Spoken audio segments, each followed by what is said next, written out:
તાલુકામાં અને થરા શહેરમાં થરા માર્કેટ યાર્ડથી શરૂ કરી અને થરાના તમામ ગલીઓમાંથી અંદાજિત 2 કિલોમીટર જેટલા વિસ્તારનો આવરી લઈ અને તિરંગા યાત્રાનું આયોજન કરેલ છે.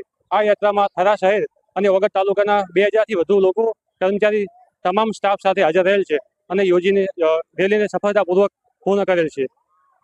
આપણા ભારતના વડાપ્રધાન શ્રી નરેન્દ્રભાઈ મોદીના આજ્ઞાથી સમગ્ર ભારતની અંદર હરેક શહેર, ગાંવ, મહાનગરો, ગામડાઓમાં સમગ્ર જગ્યાએ આજે મહારેલીનું આયોજન કર્યું હતું, ત્રિરંગા રેલીનું આયોજન કર્યું હતું અને એની અંદર અમારે ઓગળ તાલુકો અને થરા શહેરની અંદર પણ ત્રિરંગા રેલીનું આયોજન કર્યું. એમાં સમગ્ર વહીવટી તંત્ર, ભારતીય જનતા પાર્ટીના તમામ પદ અધિકારી, કોર્પોરેટર શ્રીઓ, તાલુકા પંચાયત અને સમગ્ર લોકો આમાં જોડાઈ અને આજે ગામડે ગામડે ત્રિરંગા રેલીનું આયોજન થયું અને સમગ્ર ભારતની અંદર આજે ત્રિરંગો અને રંગોથી ઉજવાઈ રહ્યો છે.